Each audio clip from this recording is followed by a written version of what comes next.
वंदना करते हुए बाबा साहेब डॉक्टर भीमराव अंबेडकर जी को कोटि कोटि नमन। कार्यक्रम के मुख्य अतिथि जी, अध्ययन करने के प्रयास करूंगा, फिर आप बताइएगा कि हमको आजादी मिली है या नहीं मिली। आप कल्पना कीजिए उस दौर की जब आप सड़क पे नहीं चल सकते थे। आप कल्पना कीजिए उस दौर की जब आप किसी ग्रंथ को नहीं पढ़ सकते थे। आप कल्पना कीजिए उस दौर की जब आप संस्कृत का कोई शब्द बोल देते थे तो आपकी जीभ काट ली जाती थी। यदि ये स्थिति आज की स्थिति जैसी हो जाए तो हम लोगों का जीना क्या संभव है? बहुत दूर नहीं है हम लोग, अगर जागरूक नहीं हुए। क्योंकि बाबा साहब आए, उन्होंने इतना कर दिया आप लोगों के लिए कि आपको लगा कि हम तो स्वर्ण बन गए, हमें अब कुछ करने की जरूरत ही नहीं है, हमारी तो पीढ़ियां भी बैठ के खाएंगे। लेकिन हम लोग भूल में हैं। एक पीढ़ी थी बाबा साहब के पास जिन्होंने मेहनत की थी, अपने बच्चों को पढ़ाया था। आज उन पीढ़ियों के जब बच्चे रहे, उनको नौकरी तो मिल गई, आरक्षण की बदौलत मिली, लेकिन उस नौकरी का उन्होंने अपने बच्चों के लिए कोई उपयोग नहीं किया। वो घर में साहब बन गए, पत्नी साहब कह के बुला रही है, बच्चे पिताजी के सामने नहीं जा सकते क्योंकि पिताजी को तो टाइम ही नहीं है ना कि थोड़ा रिश्वत वगैरह भी मिलने लगी है, तो उनको ध्यान उधर है, बच्चों पे नहीं है। यदि ये स्थिति हमारे समाज की होगी तो बच्चे हमारे कहां जाएंगे? और दूसरी एक पक्ष ऐसा भी है जो आपको कमजोर करने पे लगातार काम कर रहा है। वो साइलेंट वर्कर है अपर कास्ट का। आपके खिलाफ ऐसे नियम बनाए जा रहे हैं जो अभी भविष्य में आपको पता चलेंगे, तब आपको महसूस होगा कि हम समय रहते अगर जागरूक हो जाते तो ये दिन देखने नहीं पड़ते। हमारे बच्चे, बड़ी लंबी लाइन लगी हुई है बीटेक करने वाले, एमबीए करने वालों की। एमबीए आप कर रहे हैं, आपके पास कितनी संपत्ति है? आपके पास 5 करोड़ भी कम है, क्योंकि जब आपका कंपटीशन होगा, उनके पास खरबों की संपत्ति है, आपको कहीं नहीं टिकने देंगे। तो मैं अपना बता रहा हूं, मात्र 23 वर्ष की अवस्था में नौकरी में आ गया और उस समय मुझे इतना जानकारी नहीं थी, इतना जागरूक भी नहीं था कि समाज में आज भी यही स्थिति है जो पहले वाली थी। मैं इंटर कॉलेज में लेक्चरर लगा, पानी की जरूरत थी, बुलंदशहर की बात कर रहा हूं, पानी की जरूरत थी, मैंने पूछ लिया पानी कहां मिलेगा। वहां स्टाफ को पता था कि शेड्यूल कास्ट है। जब उनसे पूछा पानी के लिए तो एक ने इशारा किया, बाल्टी में पानी रखा है। बाल्टी के अंदर ही वो सब लोग पीते थे, मतलब उसमें एक लोटा था, उसी से पिया जाता था। ये वर्तमान की बात बता रहा हूं। उस बाल्टी में जब मैंने लोटे से पानी पी लिया तो पीछे से एक शर्मा जी थे, उन्होंने मुझसे मतलब आपस में उन्होंने बोला कि भाई अब तो चमार ने लोटे का हाथ लगा दिया, एक काम करो, ये लोटा आप इसी का कर दो। उस समय मैंने उसको जवाब दिया था कि अगर लोटे पे हाथ रख के लोटा मेरा हो रहा है तो कॉलेज में मेरा पैर रखा गया, खाली कर दो। वहीं से मुझे लगा कि संघर्ष बड़ा है। उसी दिन से प्रण किया कि संघर्ष के लिए हमेशा तैयार रहूंगा। जो अभी कोऑर्डिनेटर साहब ने कहा कि 30% हमारे अपनी सैलरी का देना चाहिए, जिनकी नौकरी लगी विशेष रूप से उनको, लेकिन सच में नहीं देते हैं जो देना चाहिए। मैंने जगह जगह प्रोग्राम आयोजित कराए। मैंने बाबा साहब की, भगवान बुद्ध की मूर्तियां बना करके फ्री ऑफ कॉस्ट, चाहे कोई मेला लगा, चाहे कोई मंच का प्रोग्राम रहा, वहां मैंने गिफ्ट के रूप में बांटी, ताकि जिस एरिया में मैं चला गया उस एरिया के घर घर में बाबा साहब की मूर्ति या भगवान बुद्ध की मूर्ति जरूर मिल जाए। मेरा समाज जो मजदूर तबका है, वो हो सकता है पैसे से मूर्तियां ना खरीद पाए, लेकिन अगर मन में श्रद्धा है तो वो सुबह शाम वंदना जरूर करेगा। एक और स्थिति हमारे समाज में देखने को मिल रही है कि हमारे जो बुजुर्ग लोग हैं, जो नौकरी से रिटायर हो गए, अब जब तक नौकरी थी तब तक तो उन्होंने सोच लिया कि ऊपर का पैसा आया, सब कुछ बढ़िया चला। लेकिन जब मैं सारनाथ जाता हूं, कोई बौद्ध सम्मेलन होता है, वहां जितने बौद्ध भिक्षु मिलते हैं वो 60 साल से ऊपर के मिलते हैं।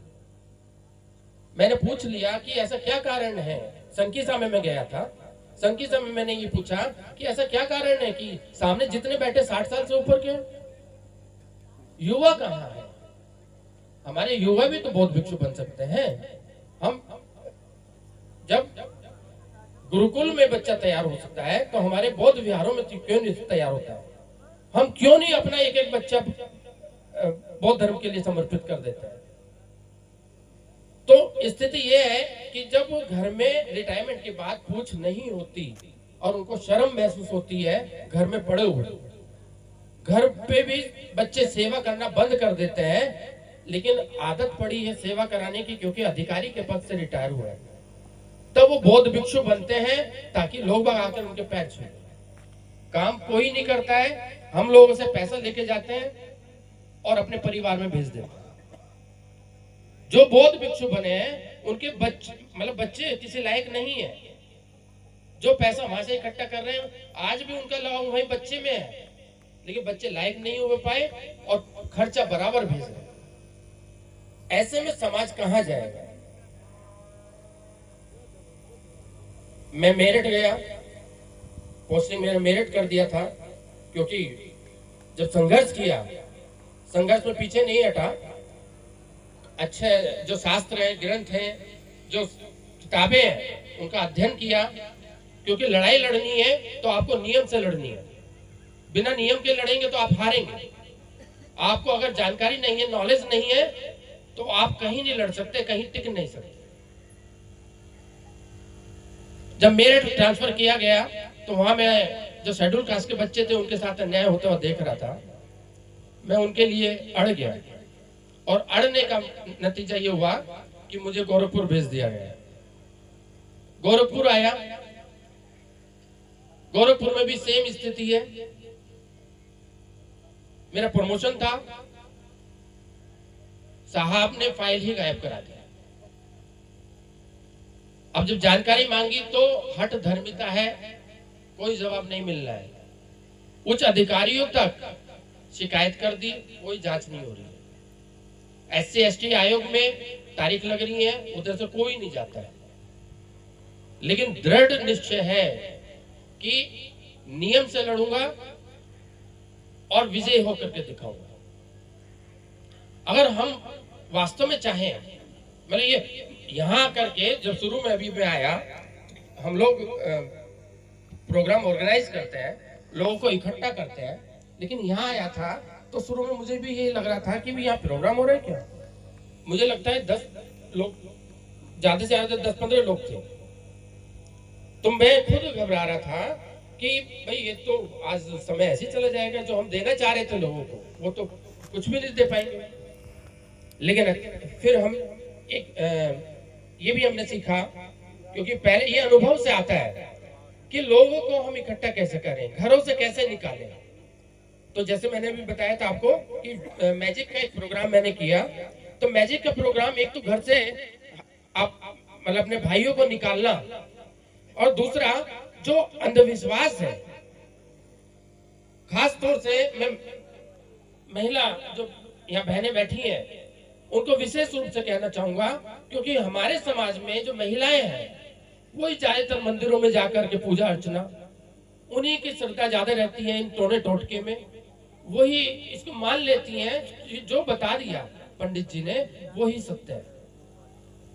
कोई भी चमत्कार अगर आपके सामने होता है, आप यकीन करिए वो झूठ है। अगर कोई भी आपको जादू के नाम पर ठगता है तो आप समझ लीजिए कि वो आपको ठग रहा है। मेरे पास ऐसा शायद ही कोई जादू हो या तंत्र विद्या हो जिसकी जानकारी मुझे ना हो, मैं उसका क्या उसकी ट्रिक है, क्या तरीका है, मैं वो भी बता दूंगा आपको। इसलिए कभी भी आप खुद भी, और जब आप जितनी यहाँ बैठी हैं, अगर आप 10-10 को भी जागरूक कर देंगी तो मेरा समाज जागरूक हो जाएगा।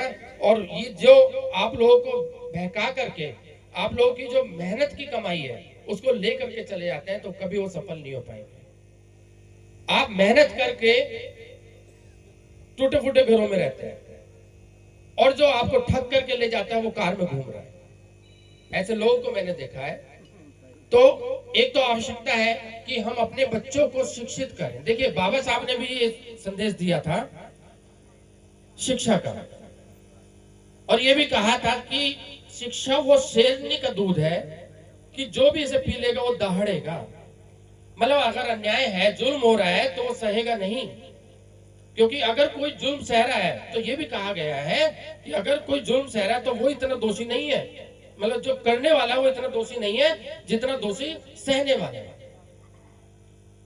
दूसरी बात, हम लोग बिखरे हुए। अभी मेरे साथ कुछ हुआ तो हमने कहा उसके साथ हो रहा है। अभी मेरे जो भाई हैं, मेरे साथ जब कुछ हुआ तो सबने कहा कि इनके साथ हो रहा है। मुझे यहां तक फोन आएंगे, सर हमारे से सबके सामने बात मत करिएगा, हो सकता है कि आपकी वजह से हमारा नुकसान हो जाए, सीआर वगैरह खराब हो जाए। तो हमारे लोग, मैं मानता हूं कि ऐसे लोग मुर्दा है, उनसे क्या बात करें। जो सामने आकर के हक की बात ना कर पाए अपने समाज के लोग, ऐसे लोग मुर्दे नहीं तो और क्या कहने। कम से कम आप सही बात को तो कहते हैं।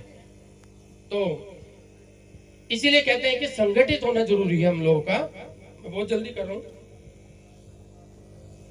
दूसरी बात, संघर्ष हमारी कुंडली में लिखा है। अगर हमने जुल्म सह करके और बैठ गए तो हमारी जो पीढ़ियां हैं वो गुलाम ही पैदा होंगी। हमको संघर्ष करना है। संघर्ष, जान भी चली जाएगी लेकिन एक इतिहास आपका बन जाएगा, इसलिए संघर्ष करना है। तो यही बाबा साहब ने भी कहा था कि शिक्षित बनो, संगठित रहो और संघर्ष करो। ये बाबा साहब ने नारा दिया था। यूं तो आप आज बैकलॉग उठा के देख लीजिए, आपके बैकलॉग इतना खाली पड़ा है, कोई गवर्नमेंट उसको भरना नहीं चाहती। कोई नहीं चाहता कि आप आगे बढ़े, आपको अधिकार मिले, कोई नहीं चाह रहा। ये आपको खुद ही मेहनत करना पड़ेगा। और हमारे समाज में एक बड़ी और मुसीबत आ गई है कि हम लोग लड़ रहे हैं आपस में। हमारे 4 वर्ण थे, अगर बैकवर्ड से पूछ लिया जाए आप किस में आते हैं, तो मेरी बात हुई थी नाई से, तेली से, उन्होंने कहा हम तो ओबीसी है। मैंने कहा अगर ओबीसी है तो वर्ण कौन सा है? कह रहे जी हम तो वैश्य हैं। हमने पूछ लिया कि अग्रवाल शादी कर लेगा आपसे? तो नहीं, क्योंकि वो जनरल में, वो ओबीसी में, तो कैसे वैसे हो गया। नाई से पूछा कि भाई आप क्या काम करते हैं? कि मैं दाढ़ी बनाता हूं और मुझे परमिशन है, मैं किसी भी ब्राह्मण के ऊपर कास्ट के घर के अंदर तक जा सकता हूं। लेकिन जो वाल्मीकि है उससे पूछा तुम्हारा क्या काम है? उसने कहा मैं सफाई करता हूं, लेकिन मुझे परमिशन नहीं है अंदर तक जाने का। मैंने ये कहा कि आपके तो दोनों के काम बराबर है, सेम तो है। जो सेविंग कर रहा है वो कौन सा सफाई का काम कर रहा है? वो भी तो गंदगी साफ कर रहा है। वाल्मीकि भी सफाई कर रहा है, वो भी सफाई कर रहे हैं।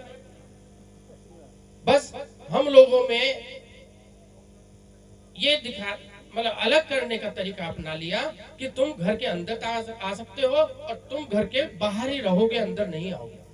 ये कह करके हमें आपस में लड़ाया हुआ है।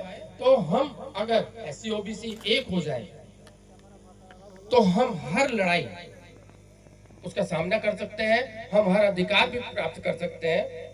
मुझे लगता है समय ज्यादा हो रहा है, अनुभव बहुत सारे हैं साझा करने के लिए, क्योंकि कम से कम 20-21 साल का संघर्ष है हम लोगों का। तो लेकिन ज्यादा समय नहीं लेता हूँ, अगली बार कभी प्रोग्राम होगा तो उसमें साझा करेंगे। तो इन्हीं बातों के साथ मैं अपने बातों को